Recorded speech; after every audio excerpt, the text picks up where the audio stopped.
piano keys felt cold under my fingertips, colder than they'd ever been in the 12 years I'd been teaching.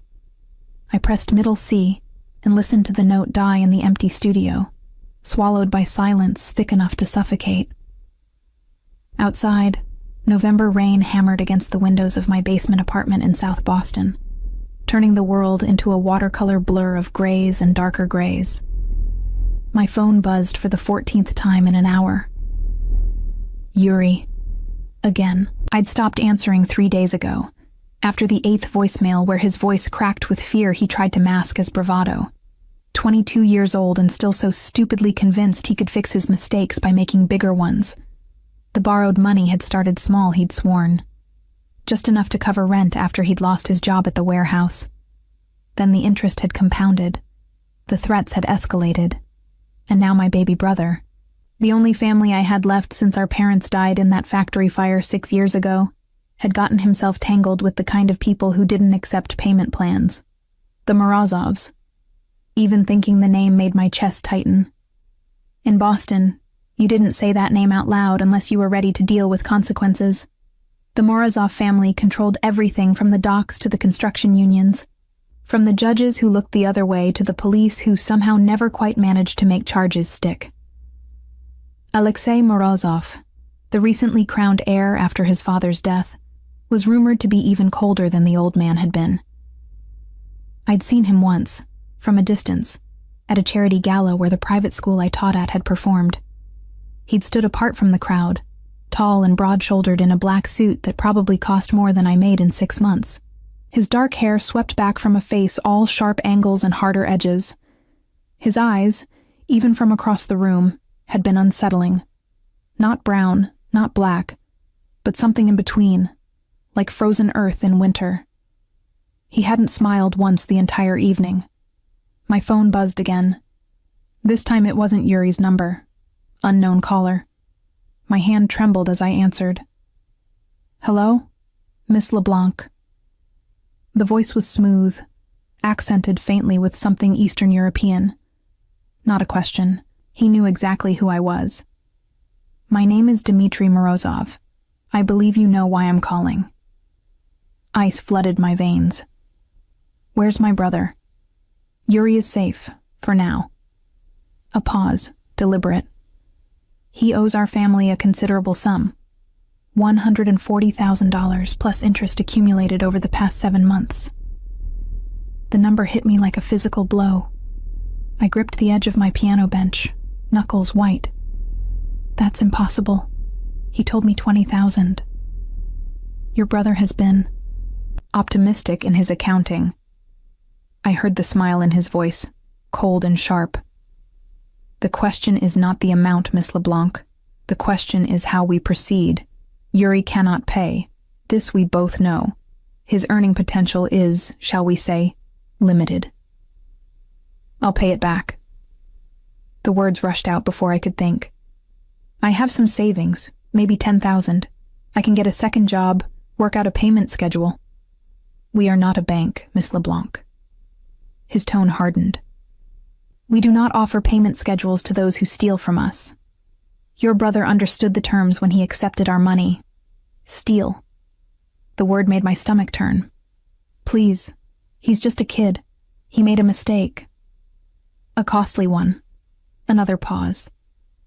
"However, there may be an alternative arrangement." Something in his voice made my skin crawl. "What kind of arrangement?" "My cousin Alexei has recently assumed leadership of our family. It's a demanding position. He requires, shall we call it, insurance against further betrayals within our organization, a guarantee of good behavior from those who owe us debts." He let that sink in. "You, Miss LeBlanc, would serve as that guarantee." "I don't understand." "You would live in Alexei's household. You would remain there until your brother's debt is satisfied through other means we will arrange. Your presence ensures Yuri does not attempt to run or do anything further to embarrass our family." The implication crystallized slowly, horribly. "You want me as a hostage." Such an ugly word. Dimitri's voice remained pleasant. "Think of it as collateral, living collateral. You would be housed, fed, protected. Your brother would be free to continue his life, supervised, but unharmed. And when the debt is satisfied, you would be released. How long? That depends on many factors. 6 months, perhaps. A year at most. A year. 12 months of my life vanished into the orbit of a man whose reputation made hardened criminals nervous.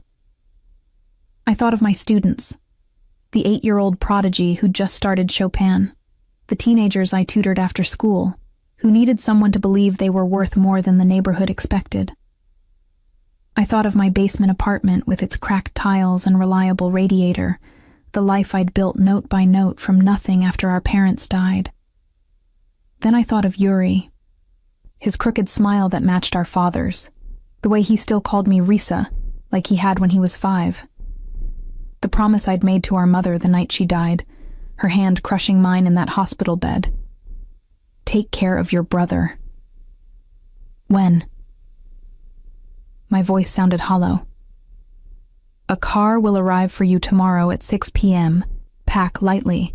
Personal items only. He paused. Miss LeBlanc, this arrangement is mercy. Most who cross our family do not receive such consideration. I suggest you remember that. The line went dead. I sat in the silence of my studio, rain drumming its relentless rhythm against glass, and wondered if I'd just agreed to bury myself alive. The black Mercedes arrived precisely at 6, idling outside my building with tinted windows that reflected my pale face back at me. I'd packed 1 suitcase, clothes, toiletries, a photo of my parents, my grandmother's silver locket, and the worn paperback of Dostoevsky's The Brothers Karamazov I'd been reading and rereading since college. Everything else I'd left behind, including a note from my landlord and resignation emails to the 3 schools where I taught. The driver didn't speak. He was massive, filling the front seat like a boulder, his neck thick with what might have been scars or tattoos beneath his collar. He loaded my suitcase without making eye contact and held the rear door open with professional efficiency. Miss LeBlanc, he said. Just that. Acknowledgement without warmth. The drive took 40 minutes, winding through neighborhoods that grew progressively wealthier until we reached Beacon Hill. The Morozov estate sat behind iron gates that opened silently at our approach, revealing a 3-story mansion of pale stone and dark windows. Manicured grounds stretched in every direction, dotted with bare November trees that stood like sentinels in the gathering dusk. Beautiful. Absolutely beautiful. And utterly wrong for someone like me. A woman met me at the entrance, late 50s, iron gray hair pulled into a severe bun, expression carved from granite. She looked me over with the assessment of someone evaluating livestock. I am Elena Kuznetsov, she said in heavily accented English. I manage Mr. Morozov's household. You will follow my instructions exactly. You will not wander.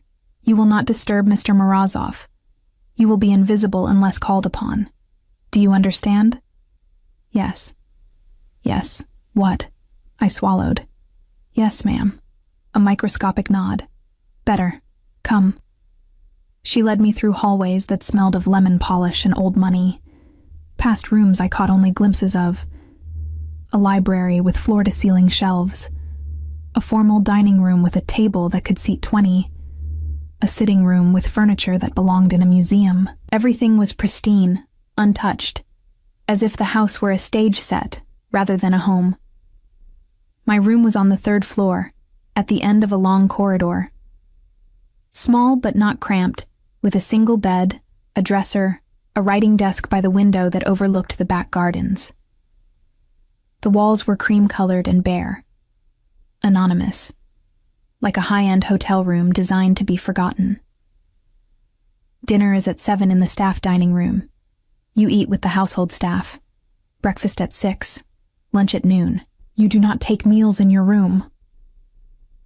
Elena's eyes were chips of flint. Mr. Morozov's private quarters are on the 2nd floor, east wing. You do not enter that wing for any reason. The library, conservatory, and back gardens are accessible during daylight hours. Otherwise, you remain in your room or the staff areas. Questions? When will I see my brother? You won't.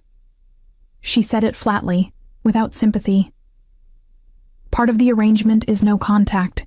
He knows you are here. That is sufficient. My throat tightened. For how long? Until Mr. Morozov decides otherwise. She moved toward the door. Unpack. Dinner in 30 minutes. Do not be late. I met the household staff that first night around a table in a windowless room adjacent to the kitchen. There was Elena, who presided over the meal with silent authority. Dmitri, the driver who'd collected me. A cook named Irina who had kind eyes and flour permanently embedded under her fingernails. 2 younger women, Anya and Svetlana, who cleaned and did laundry and whispered to each other in rapid Russian, and Victor, the groundskeeper, who looked like he could uproot trees with his bare hands. They were polite but distant, asking no questions about why I was there.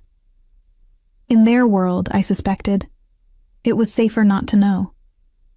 I didn't see Alexei Morozov that night, or the next, or the week after that.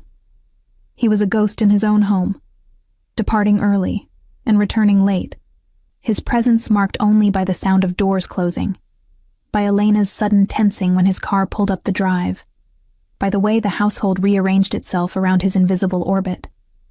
The days developed a rhythm. I woke at dawn and walked the gardens until breakfast.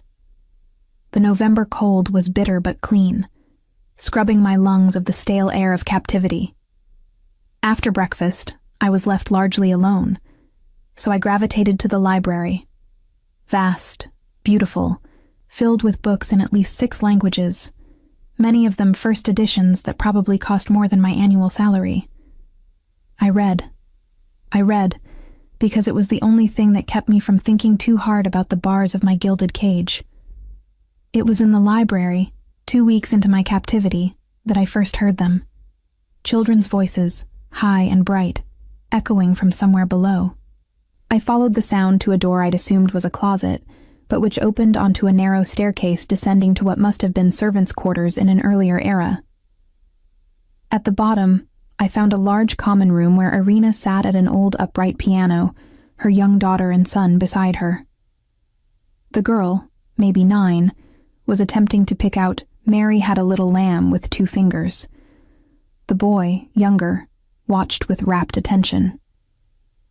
"I'm sorry," I said from the doorway. "I heard the piano." Irina looked up, startled, then wary. "Miss LeBlanc, the children practice here sometimes. I hope the noise does not disturb you." "No, not at all." I stepped closer, drawn despite myself.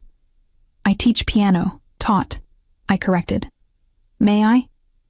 She hesitated, protective, then nodded. I slid onto the bench beside the girl.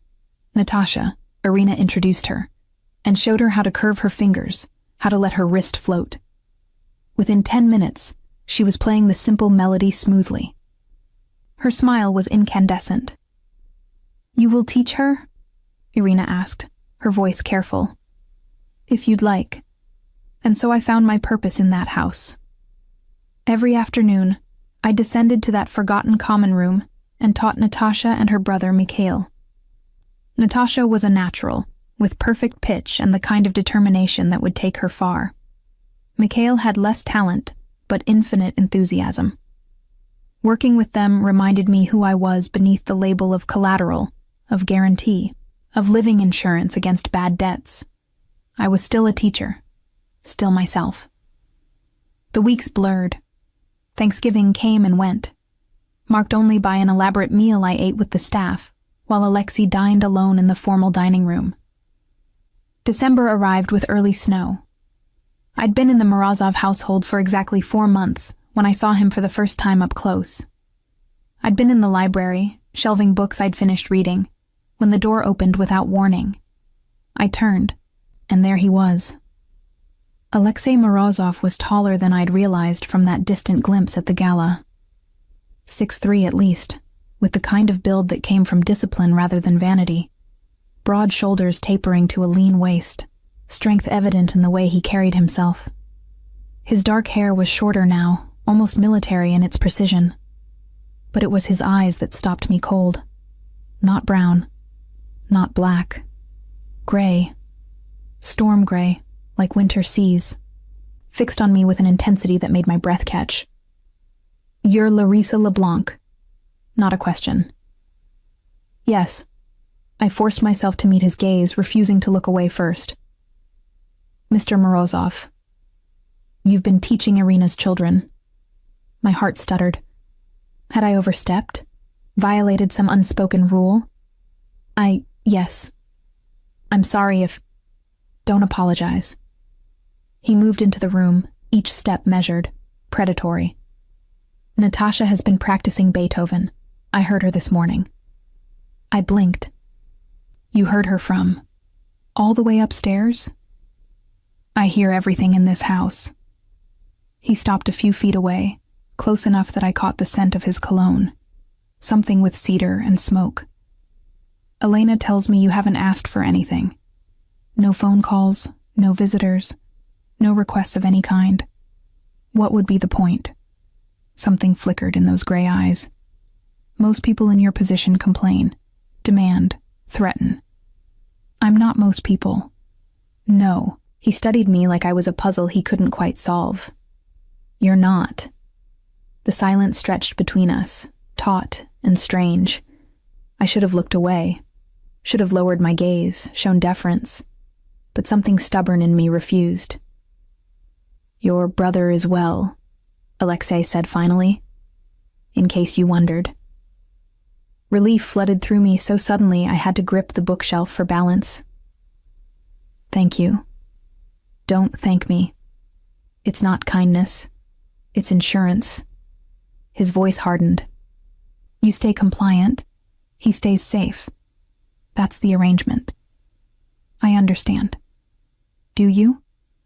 He stepped closer. Too close. I could see the faint scar bisecting his left eyebrow, the slight shadow of stubble along his jaw despite it being barely noon. "You don't seem afraid enough. Would you prefer me terrified?" The words escaped before I could stop them. For a long moment he simply stared at me. Then, impossibly, the corner of his mouth twitched. Not quite a smile. Something darker, more complicated. "You sing," he said, changing direction, "when you think no one's listening. In the gardens. Sometimes in here." Heat crept up my neck. "I didn't realize anyone could hear." "I can. You have a beautiful voice." The compliment, so unexpected, so quietly delivered, sent a strange flutter through my chest. I pushed it down ruthlessly. "Thank you. Keep teaching the children." He moved past me toward the door. "But remember what you are here, Larissa. You're not a guest. You're not staff. You're collateral. The moment you forget, that is the moment you become a problem I have to solve." Then he was gone, leaving only the faint trail of cedar smoke and the pounding of my heart. I stood in the empty library, books forgotten in my hands, and wondered why a threat had sounded almost like a warning. The days after my encounter with Alexei in the library felt different, charged with an awareness I couldn't shake. I caught myself listening for his footsteps in the hallways, for the distant sound of his voice speaking Russian to Dmitri or Elena. I told myself it was simple vigilance, the natural hyper-awareness of prey tracking a predator.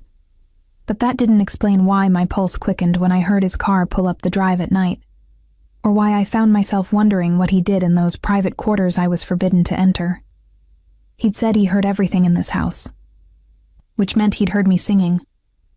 The thought made my skin prickle with something I refused to examine too closely. December deepened into true winter.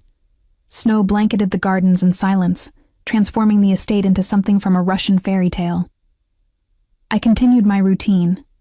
Early walks when the cold bit through my inadequate coat, hours in the library, afternoons teaching Natasha and Mikhail. The children had become the bright spots in my gilded captivity. Natasha was advancing rapidly, her small fingers flying through Bach inventions with increasing confidence. Mikhail had abandoned piano in favor of begging me to teach him songs, which I did, his off-key but enthusiastic renditions of folk tunes echoing through the servants' quarters. Irina watched these lessons with something like gratitude, mixed with worry. "You are kind to them," she said one afternoon as we prepared tea after the children had gone to play. "But Miss LeBlanc, you should not become too attached. When Mr. Morozov releases you—" "I know." I wrapped my hands around the warm mug. "This is temporary." But even as I said it, I wondered. 4 months had passed. Dimitri's original estimate of 6 months to a year loomed, but I'd heard nothing about my brother's debt, about any progress toward my release. I existed in a strange limbo, neither prisoner nor free, neither servant nor guest. I saw Alexei 3 more times that month, always unexpectedly. The first time, I was in the conservatory, a glass-walled room off the south side of the house that I'd discovered held a grand piano, a Steinway so perfectly maintained it sang under my fingers. Elena had said nothing about the conservatory being off-limits, so I'd claimed it as my own in the late afternoons when the winter sun slanted through the glass and turned everything golden. I was playing Chopin's Nocturne in E-flat major, lost in the melody's melancholy beauty, when I felt eyes on me. My hands stilled on the keys, and I turned to find Alexei standing in the doorway. "Don't stop." His voice was quiet, almost gentle. My heart hammered, but I turned back to the piano and continued. I felt his presence like a physical weight as he moved into the room, as he settled into one of the chairs positioned to face the piano. I played the piece through to its conclusion, the final notes hanging in the air between us. "You're classically trained," he observed. "Juilliard. Dropped out after my 2nd year when my parents died." I don't know why I told him that. The information felt too personal, too revealing. "Why piano?" I ran my fingers over the keys without pressing them.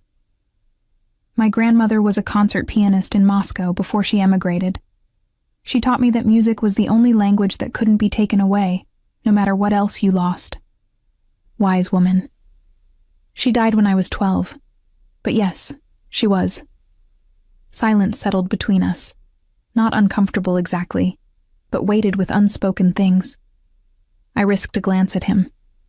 He sat with his legs crossed, one arm draped over the back of the chair, watching me with those unsettling gray eyes.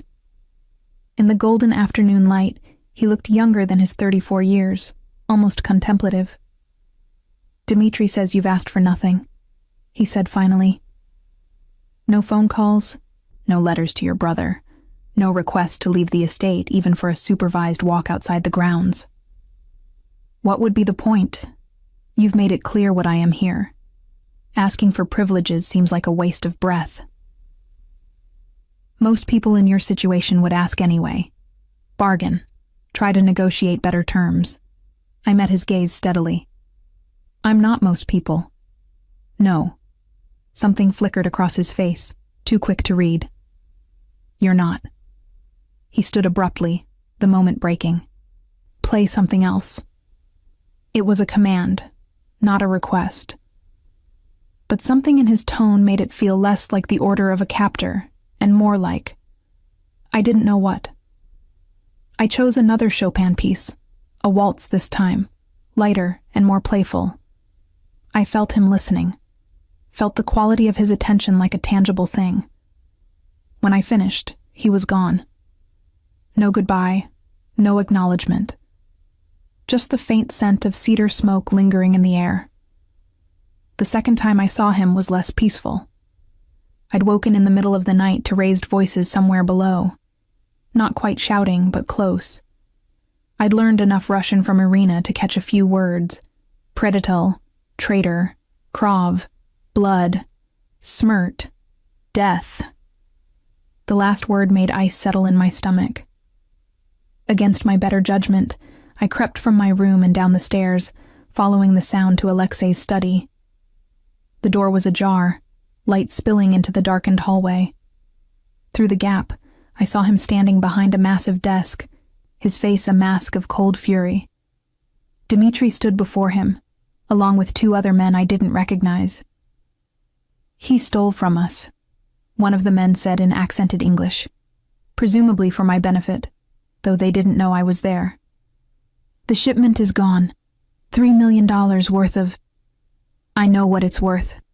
Alexei's voice was ice. "What I want to know is how Petrov thought he could do this and live." "He has family," Dmitri said quietly. "A wife, children, which he should have considered before betraying us." Alexei poured himself a drink, the amber liquid catching the light. "Make an example, but make it clean. I don't want this traced back to us." My hand flew to my mouth, stifling a gasp. I stumbled backward, my shoulder hitting the wall with a soft thump that sounded deafening in the quiet hallway. The conversation inside stopped. I ran. Quiet as I could, back up the stairs, my heart thundering so hard I thought it might burst. I made it to my room and closed the door just as I heard footsteps in the corridor below. I pressed my back against the door, shaking. Make an example. Make it clean. The casual way he'd ordered what sounded like an execution, as if discussing a business transaction rather than a human life. This was who he was, who they all were, and I'd been foolish enough, in those quiet moments in the library and conservatory, to forget it. Sleep didn't come that night. I lay in bed, watching shadows move across the ceiling, trying not to think about a man named Petrov and what making an example might mean. The 3rd time I saw Alexei, he found me. It was a week before Christmas. I'd been in the library, curled in my favorite chair by the window, reading Anna Karenina in the original Russian, a language I'd studied but never quite mastered. I dozed off, the book open on my lap, lulled by the warmth of the fire and the silence of the house. I woke to find him sitting in the chair across from me. My breath caught. He was dressed more casually than I'd seen him. Black sweater, dark jeans, his hair slightly mussed as if he'd been running his hands through it. He was reading his own book, seemingly unconcerned by my presence. "How long have you been there?" My voice came out rough with sleep. 20 minutes. He didn't look up from his book. "You talk in your sleep, in Russian mostly. Your accent needs work." Heat flooded my cheeks. What did I say? Nothing coherent. Now he did look at me, and something in his expression made my pulse skip. "You apologized to someone named Yuri, repeatedly." My brother's name on his lips made my chest tighten. "Is he?" "He's fine. Working at one of our warehouses. Supervised, but unharmed." Alexei closed his book. "You worry about him?" "He's my brother. Of course I worry. Even though his stupidity is the reason you're here, the bluntness stung. He made a mistake. He's young. He's an adult who made adult choices with adult consequences." Alexei leaned forward, elbows on his knees. "And you're paying for those choices. Does that not make you angry?" It did. God, it did. Some nights I lay awake, seething with resentment, with the unfairness of it all. But I'd learned young that anger without outlet was just poison. "Anger doesn't change anything," I said finally. "No, but it's honest." His eyes held mine. "I'd respect you more if you raged, screamed, threw things. This. Compliance. It's unnatural. Would you prefer me to be a problem?" I echoed his words from our first conversation. "I'd prefer you to be real." The words hung between us, intimate in a way that made my skin prickle. I looked away first, unable to hold his gaze. "I heard you," I said quietly. "Last week, in your study, you ordered someone killed." I expected denial, anger. Instead, he simply nodded. "Petrov stole from us, put 15 of my people at risk with his theft. In my world, That has only one consequence. And you don't feel anything? No guilt? I feel responsible. His voice hardened. For the people who depend on me, who trust me to protect them. Petrov chose to betray that trust. I chose to protect my family. Guilt is a luxury I can't afford. I pulled the blanket tighter around myself. I don't understand how you live like that. You don't have to understand. You just have to stay out of the way. He stood, moving to the fireplace. That's what you're good at, isn't it? Staying invisible. Not making waves. Existing in the margins of other people's lives. The observation cut deeper than it should have. You don't know me. Don't I? He turned, backlit by flames. You teach piano to children who aren't yours. You read books in languages you haven't mastered. You sing when you think no one's listening. You've been here 4 months and haven't asked me for a single thing. You're so busy being what everyone needs you to be that I'm not sure you know who you actually are. Anger flared, bright and welcome. And you do? Know who you are? I know exactly who I am. I'm the man who keeps 50 families fed and safe. I'm the man who makes hard decisions so others don't have to. I'm the man who inherited an empire built on blood and is trying to keep it from drowning in more. He moved closer. I know my purpose. Do you know yours? I stood, refusing to let him tower over me. My purpose right now is to be your collateral, your guarantee, your living insurance policy. You've made that very clear. That's what you are, not who. He was close now, close enough that I had to tilt my head back to meet his eyes. Who are you, Larissa LeBlanc, when you're not being what other people need? I didn't have an answer. The realization hollowed me out. Alexei's expression softened, just fractionally. When you figure it out, let me know. He left me standing by the fire, shaking with emotions I couldn't name. Christmas came quietly. Elena allowed me to help Irina prepare a small celebration for the children. Cookies decorated with too much icing. Simple gifts I'd made from scraps of fabric and paper.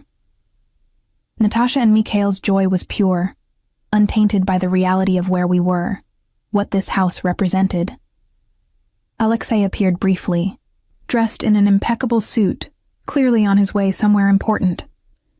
He handed Natasha and Mikhail each a wrapped present, a professional keyboard for Natasha, a child-sized guitar for Mikhail. The children squealed with delight. His eyes found mine across the room. I mouthed, "Thank you." He nodded once and was gone. That night, alone in my room, I found a package on my bed. Inside was a book, a first edition of Rachmaninoff's piano concertos, with handwritten notes in the margins in Russian. The inscription on the flyleaf read, "To Katya, who made even the hardest pieces sing. With love, Grandmother Morozov." His grandmother's book. He'd given me his grandmother's book. I sat on the edge of my bed, the volume cradled in my hands, and felt something crack open in my chest. Something dangerous and foolish and completely unwelcome. I was beginning to understand Alexei Morozov. Worse, I was beginning to care. And in this house, caring was the most dangerous thing I could do. January arrived with bitter cold, and the strange realization that I'd been in the Morozov house for 5 months. 5 months of existing in the margins, of teaching children who weren't mine, of reading books in a library that felt like borrowed time. 5 months of catching glimpses of a man I was supposed to fear, but instead found myself thinking about at odd hours. The book Alexei had given me, his grandmother's annotated Rachmaninoff, sat on my nightstand like an accusation. I played through the concertos in the conservatory, following her notes, her insights into phrasing and dynamics. She'd been brilliant.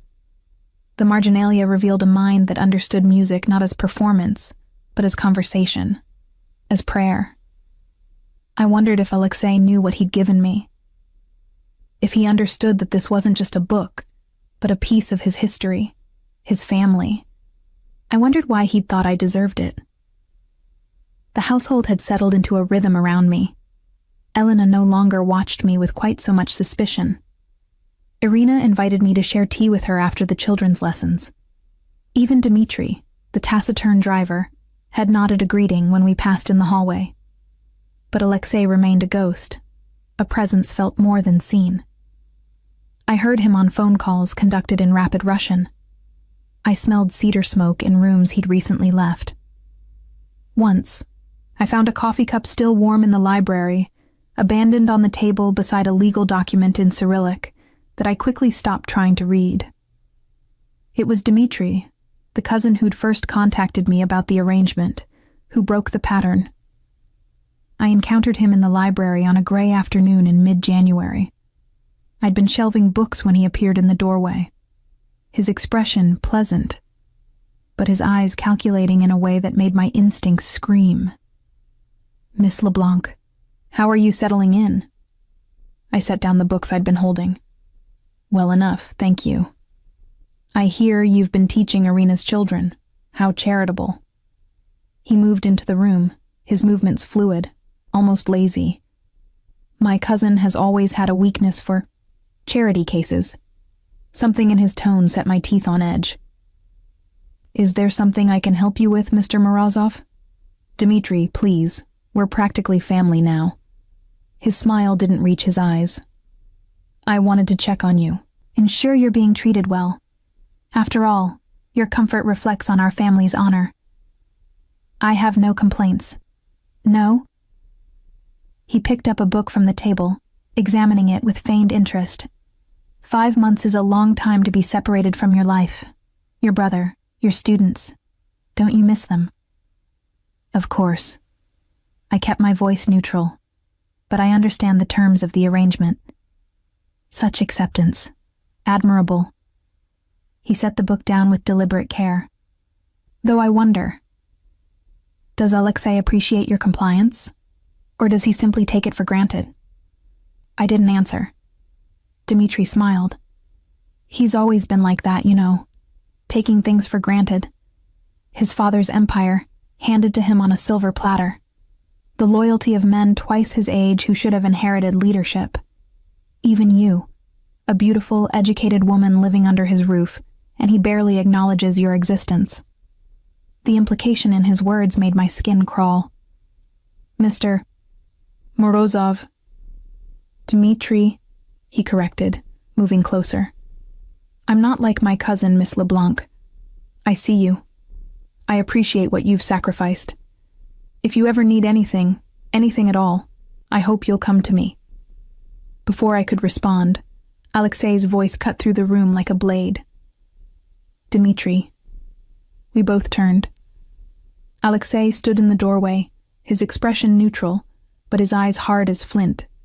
He looked between us, taking in the distance, or lack thereof, between Dmitri and me. "Cousin," Dmitri's pleasant mask never slipped. "I was just welcoming Miss LeBlanc, ensuring she feels at home." "How thoughtful." Alexei's voice was soft, dangerous. "I'm sure she appreciates your concern. Now, we have business to discuss. My office, 5 minutes." It wasn't a request. Dmitri inclined his head, shot me one last smile, and departed. Alexei remained in the doorway, his gaze still fixed on me. What did he want? Not angry, something else. He said he was checking on me. I wrapped my arms around myself, making sure I was comfortable. "And were you? Comfortable?" I met his eyes. "No." Something shifted in his expression. "Good. Stay away from Dmitri. If he approaches you again, tell me immediately." "Why? What?" "Just do as I ask."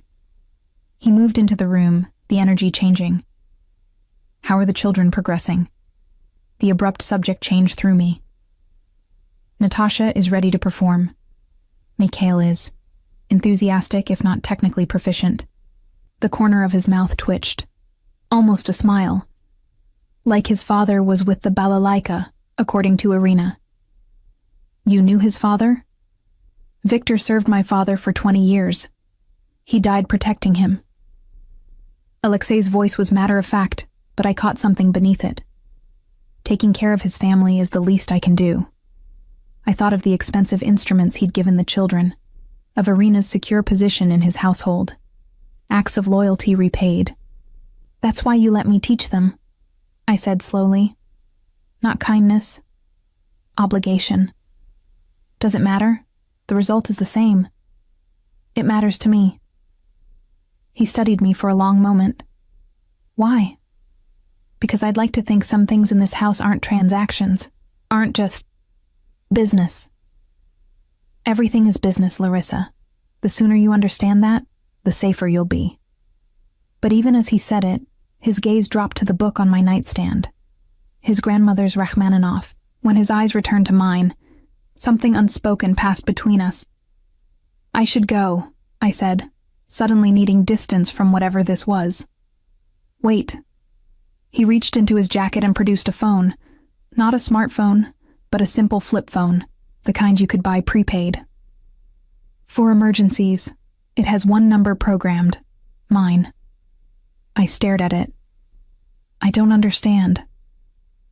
If Dmitri or anyone else makes you uncomfortable, if you need something, use it. He placed it in my hand, his fingers brushing mine. Don't tell Elena. Don't tell anyone. Why are you doing this? For a moment, I thought he wouldn't answer. Then, because you were right. Some things shouldn't be transactions. He left before I could respond. I didn't use the phone. But knowing I had it changed something. Changed the way I moved through the house. The way I slept at night. I wasn't quite a prisoner anymore. Wasn't quite collateral. I didn't know what I was. The winter deepened. I played piano for hours in the conservatory, working through the Rachmaninoff concertos, losing myself in the complexity of the compositions. Sometimes I felt eyes on me, and would turn to find Alexei standing in the doorway, listening. He never said anything, just nodded and moved on. But those moments accumulated, built into something I didn't want to examine. Then came the night of February 10th, when everything changed. I'd gone to bed early, exhausted from a long afternoon teaching Natasha a particularly difficult Chopin etude. I was nearly asleep when raised voices jerked me awake. Not from downstairs this time, but from the hallway outside my room. Telling you it's a mistake to trust him. A woman's voice, unfamiliar. Your opinion is noted. Alexei, cold as winter stone. He's been meeting with the Volkov family 3 times in the past month. The woman again. He's planning something. Dmitri is ambitious. I've known this since we were children. It doesn't make him a traitor. Ambition and loyalty aren't the same thing, Alexei. A pause. Then, I'll handle it. Footsteps receded. I lay in the darkness, my heart pounding. Dmitri. The Volkov family. I'd heard that name whispered by the staff, always with fear. A rival organization. One that had been at war with the Morozovs for decades. I thought of Dmitri's calculating eyes. His comments about Alexei taking things for granted. His suggestion that I come to him if I needed anything. The phone Alexei had given me sat in my nightstand drawer. I reached for it, then hesitated. What would I even say? That I'd overheard a conversation I wasn't supposed to hear?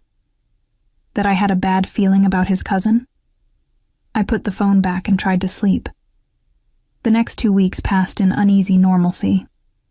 I watched Dmitri more carefully now, noticed how he moved through the house with proprietary ease, how he spoke to the staff with an authority that almost rivaled Alexei's. I noticed how Alexei watched him in return, his expression revealing nothing. Something was building. I could feel it like the pressure before a storm. It was Irina who confirmed my suspicions. Miss LeBlanc, she said one afternoon as we prepared tea after the children's lesson, I must ask you something. Her tone made me set down the kettle. Of course, if you were to overhear something important, would you tell Mr. Alexei? My pulse quickened. What kind of something? She twisted her hands together. My Victor, before he died, he made me promise. If I ever learned of threats to Mr. Alexei's father, I should warn him. Now Mr. Alexei leads the family, and I think the promise still holds. Irina, what did you hear? Dmitry Morozov. He was speaking on the phone 3 days ago. I was cleaning the hallway outside his quarters.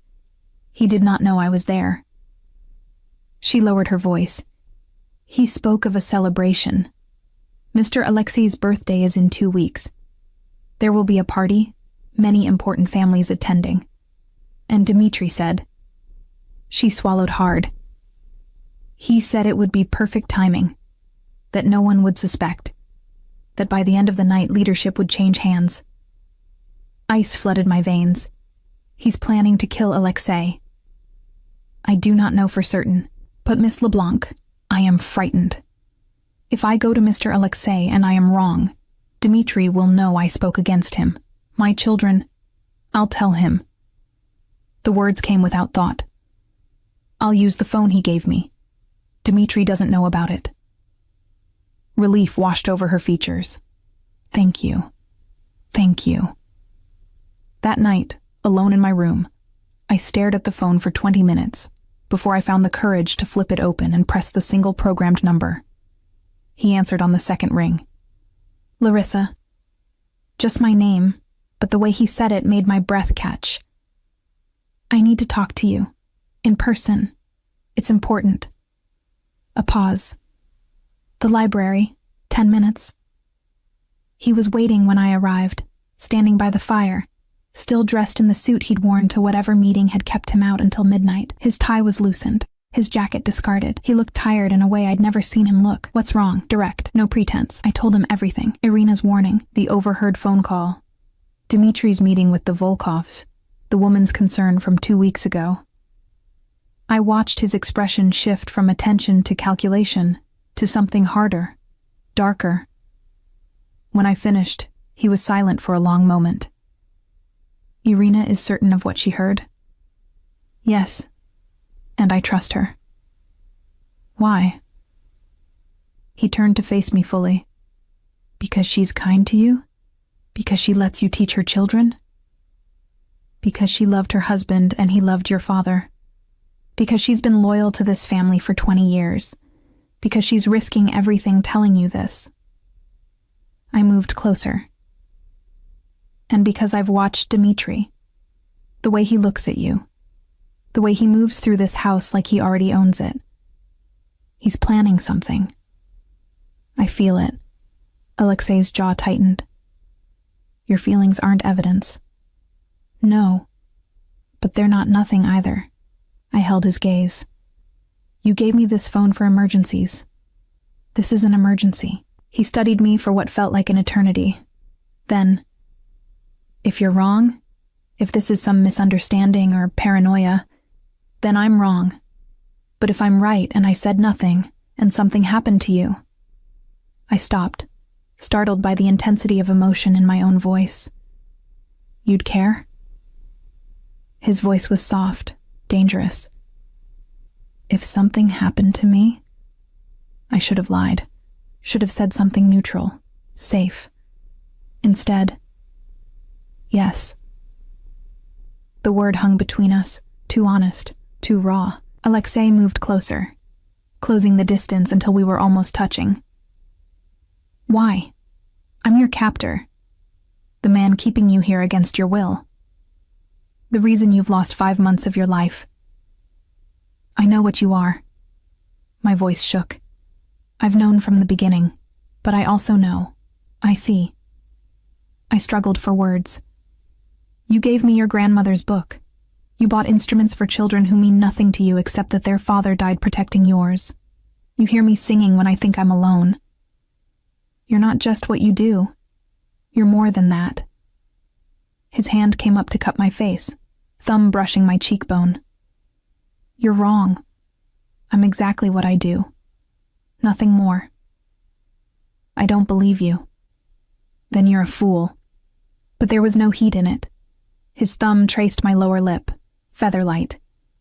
A beautiful, stubborn, impossible fool. I should have stepped back, should have remembered what I was to him: collateral, guarantee, living insurance. Instead, I leaned into his touch. "Alexei."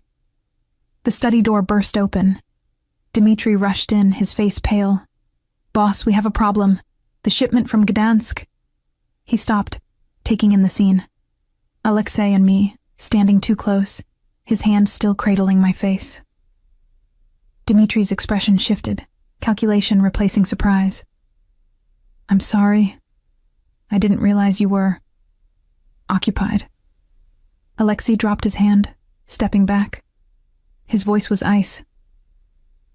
"What about Gdansk?" "Customs seized the container. The contact you'd arranged to smooth things over is claiming he never received payment." "Impossible. I wired the money myself." "That's what I thought, which is why I think we should discuss this. Privately." Dmitri's gaze flicked to me, dismissive. Larissa was just leaving. Alexei's tone was perfectly neutral, but I caught the warning in his eyes. "We'll continue our conversation later." I nodded, not trusting my voice, and left. Behind me, I heard Dmitri's voice, casual and concerned. "Cousin, we need to talk about security. I'm worried there may be leaks in the organization."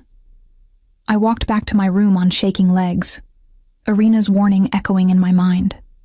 By the end of the night, leadership would change hands. Alexei's birthday party was in 12 days, and I had the terrible feeling that time was running out. The days leading to Alexei's birthday party passed with excruciating slowness. I watched Dmitri move through the house with increasing confidence, noticed how he inserted himself into conversations, how he questioned Alexei's decisions with a tone just shy of insubordination. I watched Alexei tolerate it with the patience of a man playing a longer game than anyone else could see. I didn't know if he believed my warning. He hadn't mentioned our conversation in the library, hadn't acknowledged the moment when his hand had cradled my face and the world had narrowed to just the two of us. He'd retreated into cold professionalism, into the role of untouchable leader. It made my chest ache in ways I refused to examine.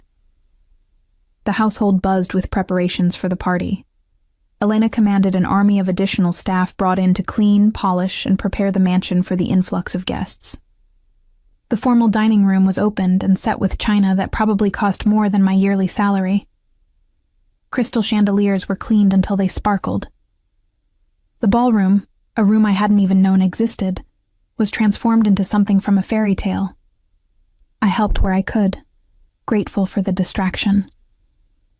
Irina and I worked together arranging flowers, our hands moving in practiced rhythm while she whispered updates. "Dmitri has been meeting with the head of security," she murmured, her eyes on the roses she was trimming. I heard him say that, certain. Adjustments needed to be made for the party, for Mr. Alexei's protection. My hands stilled. What kind of adjustments? I do not know, but Miss LeBlanc, I am frightened. If Dmitri suspects that I overheard. He doesn't. I kept my voice low. And even if he did, Alexei won't let anything happen to you or the children. You trust him. Not a question, an observation. Did I? Trust implied a kind of faith that seemed foolish given my circumstances. But when I thought of Alexei, I didn't think of my captor. I thought of the man who'd given me his grandmother's book, who listened when I played piano, whose eyes had held something almost vulnerable when I'd admitted I would care if something happened to him. "Yes," I said quietly. "I trust him." Irina's expression softened. "He is not like his father. The old Mr. Morozov, he was hard, cold. But Alexei, he has his grandmother's heart beneath all that ice." I thought of the annotations in the Rachmaninoff book, of a woman who'd understood music as conversation, as prayer. If Alexei had inherited even a fraction of her capacity for feeling, he hid it well. The party was set for Saturday evening. By Friday morning, the tension in the house had reached a breaking point. I saw it in the way Dmitri smiled too widely, in the way Alexei's shoulders carried a new tightness, in the way the security detail had doubled without anyone officially acknowledging it. I was in the conservatory, seeking refuge in the piano, when Alexei found me. "Play something," he said from the doorway. I didn't argue. I played Rachmaninoff's Prelude in C-sharp minor, the piece his grandmother had annotated most heavily. Her notes spoke of darkness and light, of finding beauty in melancholy. I poured everything into the music, my fear, my growing feelings for a man I shouldn't care about, my desperate hope that I was wrong about Dmitri. When I finished, Alexei was sitting in his usual chair, his expression unreadable. "Tomorrow night," he said without preamble, "I want you to stay in your room, no matter what you hear, no matter what happens. Promise me." My heart stuttered. "You believe me? About Dmitri?" "I've had him watched since our conversation. The evidence is concerning." He leaned forward, elbows on his knees. "There will be security everywhere. I'll be protected. But I need to know you're safe." "Why do you care?" The question escaped before I could stop it. "I'm just collateral. Remember?" His eyes met mine, gray as winter storms. "You haven't been just anything in a long time." The admission hung between us, weighted with everything we hadn't said. "Alexei, promise me, Larissa. Promise me you'll stay in your room." I should have agreed. Should have taken the easy out, the safe option.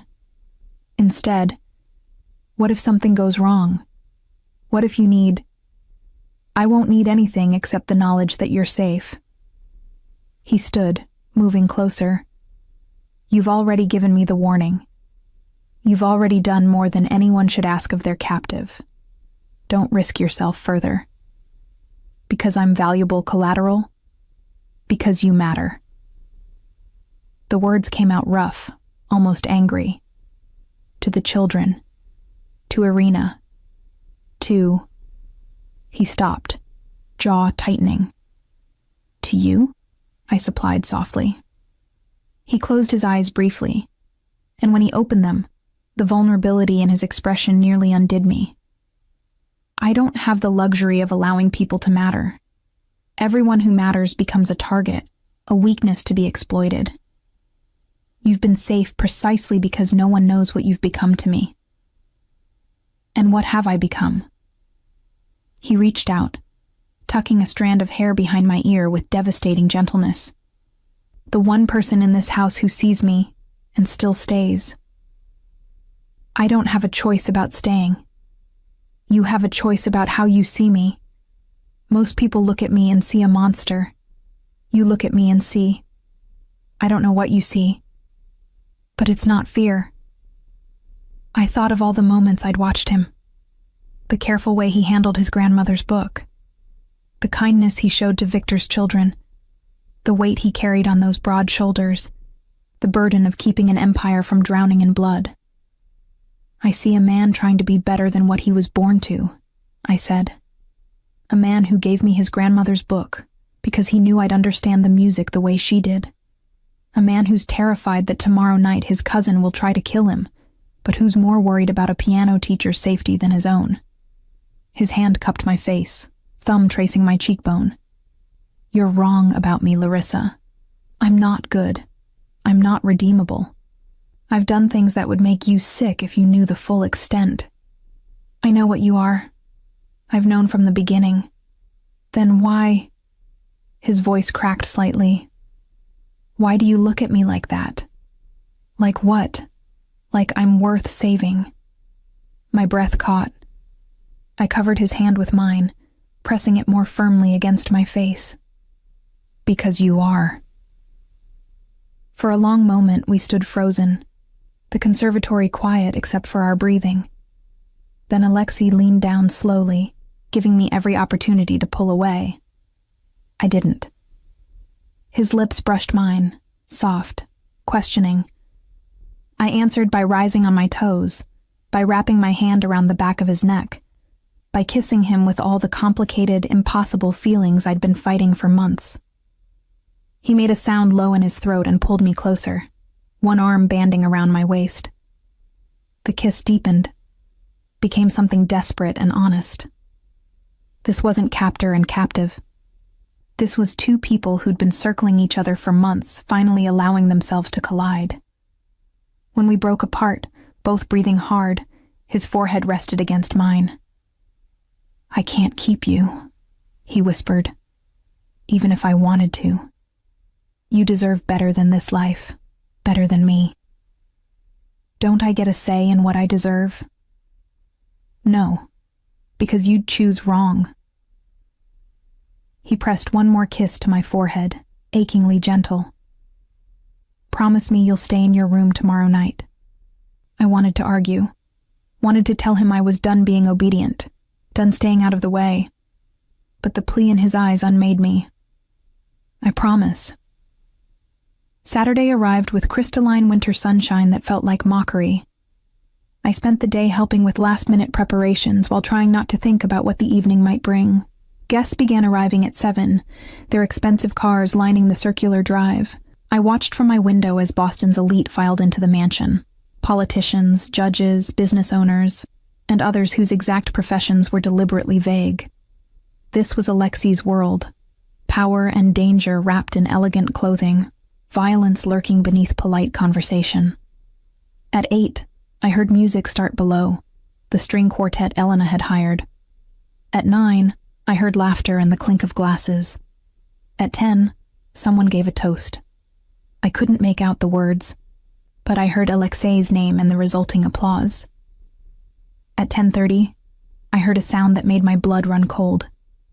A woman's scream, cut short. The music stopped abruptly. Shouts in Russian and English, overlapping. I was on my feet and out my door before I remembered my promise. The house was chaos. Guests flooded the hallways, security shouting for people to evacuate. I fought against the tide, searching for Alexei in the mass of panicked bodies. Then I saw him. He was in the grand hallway at the base of the stairs, Dmitri beside him, both of them surrounded by security. They appeared to be arguing about something. Dmitri's face was flushed, his voice carrying, "Need to get you to the safe room now." "I'm not hiding from threats in my own house," Alexei countered. That's when I saw him. A man on the second-floor balcony, moving with purpose through the fleeing guests. His hand went to his jacket, and I saw the glint of metal. A gun. Time seemed to slow. I saw the man's arm extend, saw him sight down the barrel, saw Dmitri step subtly aside, leaving Alexei exposed. I was running before conscious thought caught up with my body. "Alexei!" I screamed his name as I threw myself forward. His head turned, eyes widening as he saw me. I crashed into him with all my weight, sending us both sprawling. The gunshot was deafening in the enclosed space, and something white-hot tore through my shoulder. I heard Alexei shouting, heard more gunshots, heard screams. Then his face was above mine, his hands on my shoulders, and I realized I was lying on the marble floor in a spreading pool of something warm. Larissa, look at me." His voice cracked. "Why did you—" "I told you to stay in your room." "You're welcome," I managed. Then the world tilted sideways and went dark. I woke to whiteness. White ceiling, white walls, the antiseptic white smell of hospitals. Pain radiated from my shoulder in waves, sharp and insistent. I tried to move and gasped as fire shot through my upper body. "Don't." A rough voice, familiar. "The doctors said you need to stay still." I turned my head, slowly, carefully, and found Alexei sitting in a chair beside my bed. He looked terrible. His normally immaculate appearance was destroyed. Stubble darkened his jaw. His shirt was wrinkled and stained with what might have been blood. His eyes were shadowed with exhaustion. But he was alive, whole. "You're okay," I whispered, my throat raw. His laugh was humorless. "I'm okay. You took a bullet meant for me and you're asking if I'm okay." Memories filtered back. The party, the gunman, throwing myself at Alexei, the impact and burn of the bullet. "Dmitri," I said. He stepped aside. He knew. "I know." Alexei's voice was flat, deadly. The gunman was one of his people, brought in as extra security for the party. Dmitri had positioned himself perfectly to give the shooter a clear line of sight. "If you hadn't." He stopped, jaw clenched. The bullet would have hit me center mass. "Is he dead? Shot while trying to escape?" His eyes met mine. By my hand. I should have felt horror. Should have recoiled from the casual admission of killing his own cousin. Instead, I felt only relief. "Good." Alexei's eyebrows rose slightly. "Good. He was going to kill you. He deserved what he got."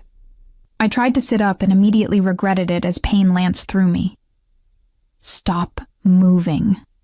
Alexei stood, pressing a button for the nurse. "You were in surgery for 3 hours.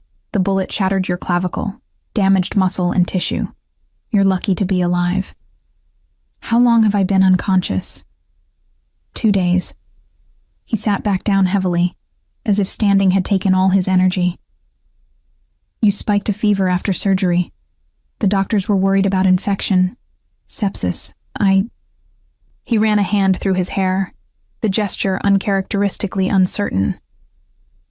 "I thought I'd lost you." The raw admission hung in the air between us. I reached out with my good hand, finding his. His fingers immediately intertwined with mine, gripping almost painfully tight. "I'm here," I said softly. "I'm okay." "You shouldn't be here. You should be in your apartment teaching piano to children who aren't caught up in this world. You should be safe." His voice broke slightly. "Instead, you threw yourself in front of a bullet for me.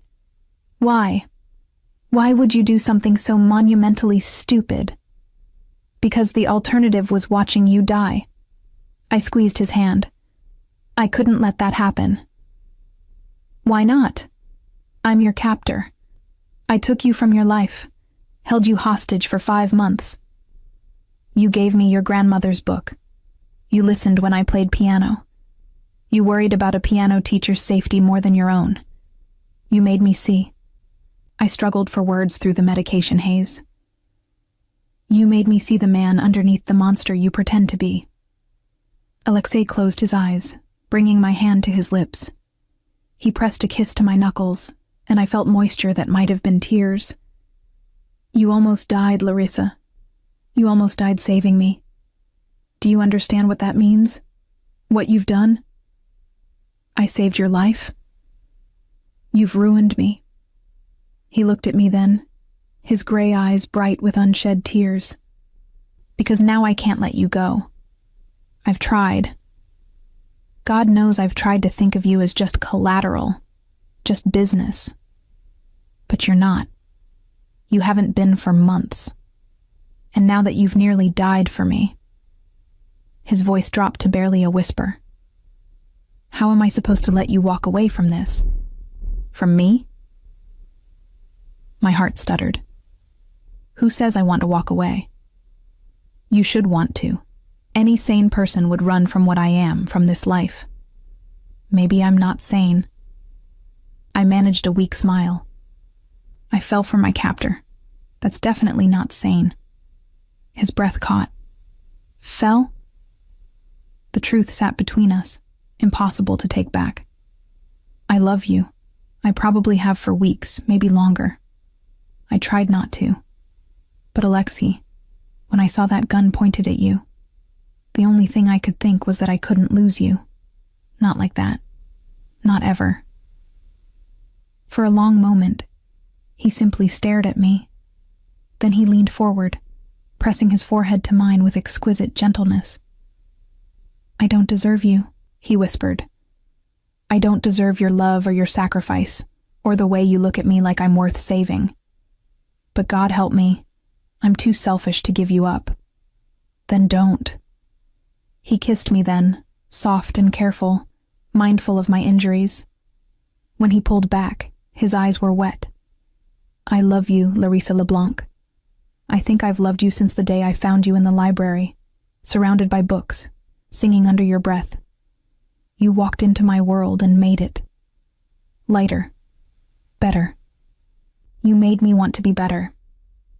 The nurse arrived, followed by a doctor who checked my vitals and adjusted my medication. Alexei stepped back, wiping his eyes, composing himself back into the controlled leader. But I saw the way his hand shook slightly as he shoved it in his pocket. Saw the way his gaze kept returning to me as if to reassure himself I was real, alive. She needs rest, the doctor said in accented English. The next few weeks will be critical for healing. No stress, no excitement. After they left, Alexei returned to his chair. I've arranged for you to have a private room, round-the-clock nursing care, the best physical therapists in the city. Alexei. He stopped, looking at me. Just sit with me. That's all I need. So he did. He pulled his chair closer to the bed, took my hand again, and simply sat. No words, just his presence, and the steady rhythm of his thumb stroking circles on my wrist. I drifted in and out of sleep. Each time I woke, he was there. Sometimes reading documents with his free hand. Sometimes just watching me with an expression so tender it made my chest ache. Once, I woke to find him asleep in the chair. His head rested on the edge of my bed, still holding my hand. The days blurred. Alexei rarely left except when forced to attend to unavoidable business. He brought books for me to read, had the hospital bring in a small keyboard so I could play with one hand when I was strong enough. He updated me on the household. Irina and the children were safe, moved to a secure location as a precaution. Elena had been horrified when she heard what I'd done, had sent flowers with a note in Russian that Alexei translated. You are braver than any soldier I have known. A week after I'd been shot, Alexei arrived with a serious expression and a manila envelope. What's that? I asked, trying to sit up straighter in the bed. He helped me adjust the pillows, then sat beside me on the mattress. Your brother's debt. It's paid. My breath caught. What? The $140,000, plus interest, settled in full as of this morning. He opened the envelope and showed me documents, transaction receipts, a notarized letter confirming the debt was satisfied. How? I paid it. From my personal accounts, not family money. Yuri is free. The contract binding you to my household is void. He set the envelope aside and took both my hands in his, careful of my injured shoulder. You're free, Larissa. You can leave whenever you want. Go back to your apartment, your students, your life. I've arranged for compensation, enough to cover your lost wages and then some. You never have to see me again if you don't want to. I stared at him, trying to process what he was saying. Free. The word I'd been longing to hear for 5 months. The release I'd dreamed of, so why did it feel like my heart was breaking? What if I don't want to leave? I whispered. His eyes closed briefly. Don't say that because you feel obligated. Don't stay because you think you owe me. I'm not. I squeezed his hands. Alexei, look at me. He did, and I saw fear there. Real, genuine fear that undid me completely. I don't want to go back to my old life. I took a shaky breath. I want to stay. With you. Not as collateral or a captive or whatever I was before. As your equal. As someone who chooses to be here. The life I lead. I know what your life is. I've lived in your house for 5 months. I've seen enough to understand what I'd be choosing. I touched his face with my good hand. And I'm still choosing it. Choosing you. Why? The question was raw, broken. After everything. Because you're worth it. Because when you thought I was dying, you cried. Because you gave me your grandmother's book and listened when I played piano and worried about children who weren't yours, simply because their father served your family. Because underneath all the ice and the control and the terrifying power, you have your grandmother's heart. I smiled through sudden tears. And I love that heart. I love you. He pulled me into his arms, carefully, so carefully, and I felt him shaking against me. I love you, he said into my hair. I love you so much it terrifies me. You've become the one thing in this world I can't afford to lose. Then don't lose me. Keep me. But as your equal, Alexei. As your partner, not your possession. He pulled back just enough to look at me, and the vulnerability in his expression nearly broke me. My equal, he repeated. My partner. A pause. My wife? My heart stopped. What? Marry me, Larissa. Not because of any debt or obligation, not because you saved my life or because you're trapped here. Marry me because you love me and I love you, and I want to spend whatever life I have left making you happy. His hand cupped my face. Marry me because you choose to, with full knowledge of what you're choosing. And if you say no, I'll understand. I'll let you go and I'll never... Yes. The word came out choked with emotion. Yes, I'll marry you. The kiss was soft, reverent, full of promise. When we broke apart, both smiling through tears, Alexei rested his forehead against mine. I'm still working out how to be the man you deserve, he admitted. I don't know if I'll ever be fully good. But I swear to you, Larissa, I will try every day to be worthy of your love. You already are, I whispered. You just can't see it yet. 3 weeks later, I was finally released from the hospital. My shoulder was still weak, the physical therapy ahead of me daunting, but I was alive, whole, and going home, though home had taken on an entirely new meaning. Alexei had wanted to carry me from the car to the house, but I'd insisted on walking, even if it was slow and careful. I needed to walk into this next chapter of my life on my own feet, as his equal, not as someone who needed to be carried. The mansion looked different somehow. Maybe because I was seeing it through new eyes, not as a prisoner viewing her cage, but as someone who'd chosen to make this place her sanctuary. Elena met us at the door, and to my shock she smiled. An actual smile that transformed her stern features. "Welcome home, Miss LeBlanc," she said. Then, after a pause, "The children have been asking for you." My chest warmed. "Are they here?" "In the conservatory. I hope you do not mind. Mr. Morozov had the piano tuned for your return." I looked at Alexei, who shrugged with obviously feigned innocence. "You'll need to keep up your strength. The children are excellent motivation." The conservatory had indeed been transformed. The piano gleamed, fresh flowers adorned the small tables, and Natasha and Mikhail practically vibrated with excitement when they saw me. "Miss Larissa," Natasha launched herself forward, then remembered my injury at the last second and gently hugged my waist instead. "Mama said you were very brave, that you saved Mr. Alexei." "I did what anyone would do," I said, stroking her dark hair. "Not anyone," Irina said from the doorway, Alexei behind her. "Only someone with a very good heart." I spent the afternoon with the children, playing simple pieces with my good hand, while Natasha played the more complex parts.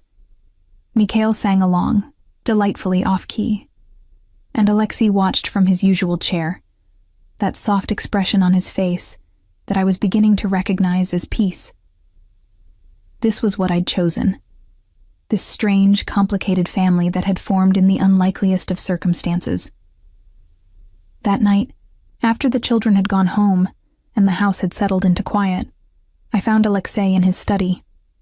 He was reviewing documents, but set them aside immediately when I entered. "You should be resting," he said, rising. I've been resting for 3 weeks. I needed to see you." I moved to his desk, and he pulled me gently onto his lap, mindful of my shoulder. "I wanted to ask you something. Anything." "My brother, Yuri. Can I see him?" Alexei's expression shifted, became more guarded. "Are you sure? The last time you saw him, it was because of his debt, because of what his choices cost you. He's still my brother, and yes, he made terrible choices. But Alexei," I touched his face, "you've shown me that people can be more than their worst decisions, that they can change, grow, become better. I want to give Yuri that same chance." He was quiet for a long moment, then nodded. "I'll arrange it. But Larissa, he works for me now. In one of the legitimate businesses, a warehouse, inventory management.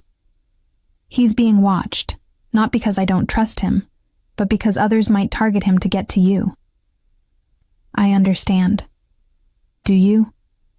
His arms tightened around me slightly. "This is what your life will be now. Security details, watched movements, the constant awareness that being connected to me makes you a target. Being connected to you also makes me loved, protected, and happier than I've been in years. I'll take the surveillance if it means I get to keep you." He buried his face in my hair. "I don't know what I did to deserve you. You gave a scared piano teacher a place to hide. You let her teach your cook's children. You listened when she played piano and sang when she thought no one was listening. You gave her your grandmother's book." I turned in his lap to face him more fully. "You saw her, Alexei. Really saw her. That's what you did." The days turned to weeks. My shoulder healed slowly but steadily. Yuri came to visit, full of apologies and genuine remorse. I'd expected to feel angry, but seeing him, how much he'd grown in the months we'd been apart, how seriously he was taking his second chance, I felt only relief that we'd both survived our respective crucibles. "I'm sorry, Risa," he said, using the childhood nickname. "I'm so sorry for what I put you through." "I know." I hugged him with my good arm. "Just don't waste this opportunity, okay? Alexei is giving you a real chance. Don't throw it away." "I won't, I swear." Elena gradually thawed, even going so far as to ask my opinion on household matters. The staff began treating me less like a strange presence and more like a member of the family. Irina's children called me Aunt Larissa.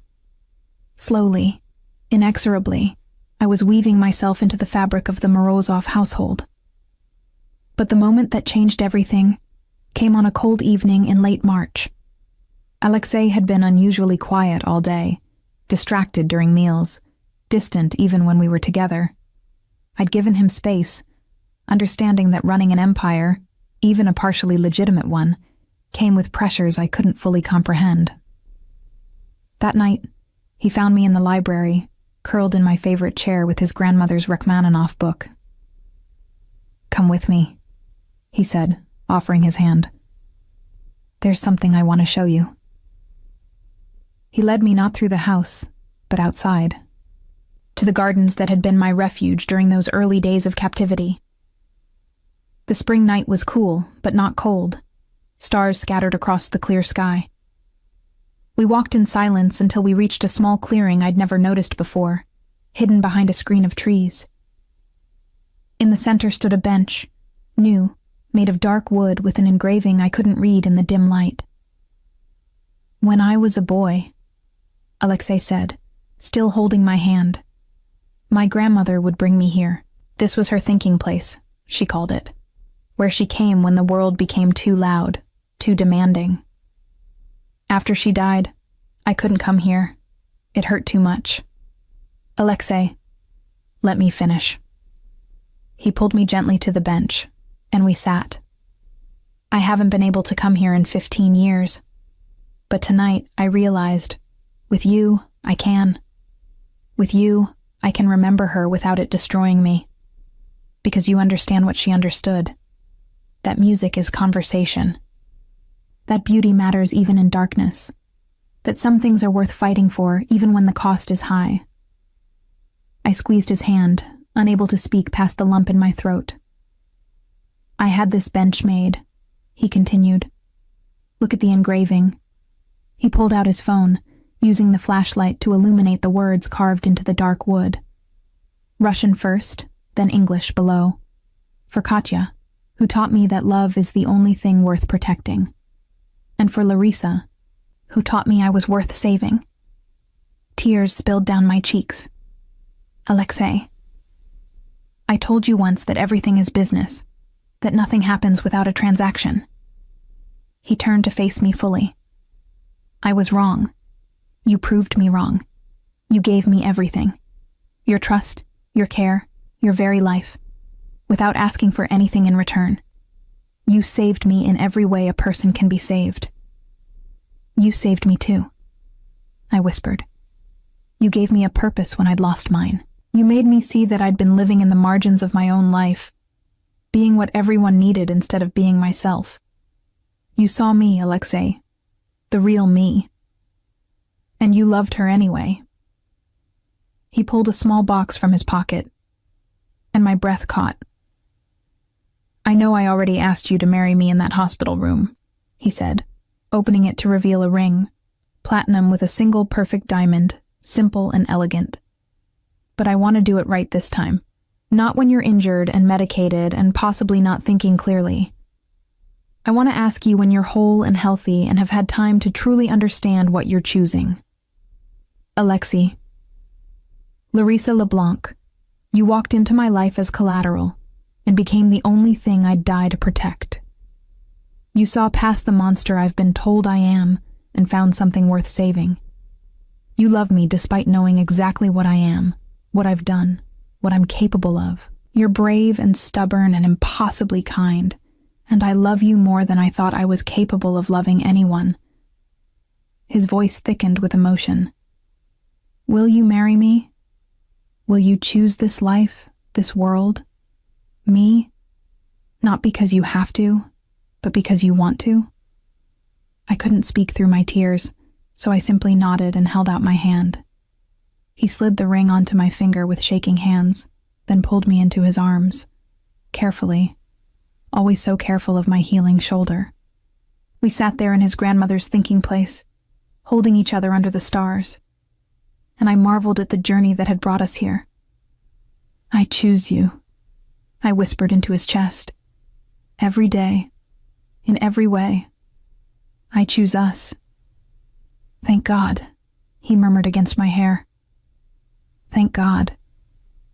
We were married 6 weeks later in a small ceremony in the conservatory, surrounded by the people who mattered, Irina and her children, Elena, who'd become something like a protective aunt, Yuri, who cried through the entire ceremony, and a handful of Alexei's most trusted people.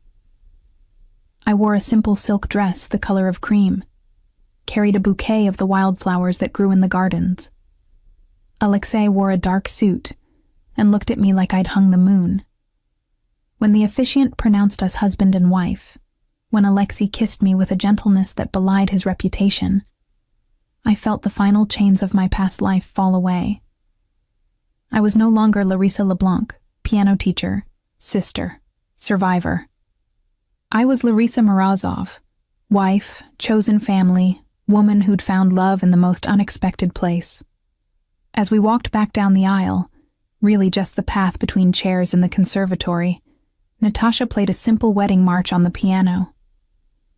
I caught Alexei's eye and saw them shining with unshed tears. I love you, he mouthed. I love you too, I mouthed back. That night, alone in our room, not the guest room where I'd spent months as a captive, but the master suite that was now truly ours, Alexei pulled me close. I have something to tell you, he said, his voice serious enough to make my heart skip. About the business. I tensed. What about it? I'm transitioning out of the less legitimate aspects. It will take time, years, probably, These kinds of connections don't disappear overnight. But I'm working with federal investigators, providing information about other organizations in exchange for immunity for my people. I pulled back to look at him. You're cooperating with the police. With the FBI, it's complicated, dangerous. But Larissa, I meant what I said about being worthy of you. I can't undo the things I've done, but I can stop doing them. I can build something better. For us. For the family we might have someday. Family. The word settled in my chest, warm and terrifying and wonderful. That's why you were so distracted last week, I said, understanding dawning. You were meeting with them. He nodded. I wanted to tell you, but I needed to make sure the arrangements were solid first. I won't pretend this makes me suddenly clean. The things I've done, the blood on my hands, that doesn't wash off. But going forward, the Morozov name can mean something different, something better. I took his face in my hands, forcing him to meet my gaze. You're already better, Alexei. You're already more than what you were born to be, and I'm so proud of you for taking this step. You made it possible. You made me believe I could be more than my father's son. He kissed me softly. Thank you for saving me. In every way. Thank you for seeing me. For making me believe I was worth more than the margins. We held each other as the night deepened around us. Two people who'd found each other in the most unlikely of circumstances and built something real from the ashes of captivity and fear. I thought of the frightened woman who'd stepped into this house 6 months ago, believing she was nothing more than collateral, nothing more than a guarantee against bad debts. I thought of the cold, controlled man who'd held himself apart from everyone, convinced he was beyond redemption. We'd both been wrong. Love, I'd learned, wasn't a transaction. It wasn't something you bargained for or negotiated. It was something that crept up on you in quiet moments, while playing piano, while teaching children, while watching someone cry at the thought of losing you. It was something worth fighting for, worth dying for, worth living for. And as Alexei's arms tightened around me, as I felt the steady beat of his heart against mine, I knew with absolute certainty I'd made the right choice. Not because I had to, because I wanted to, because I loved him, and because against all odds, he loved me too.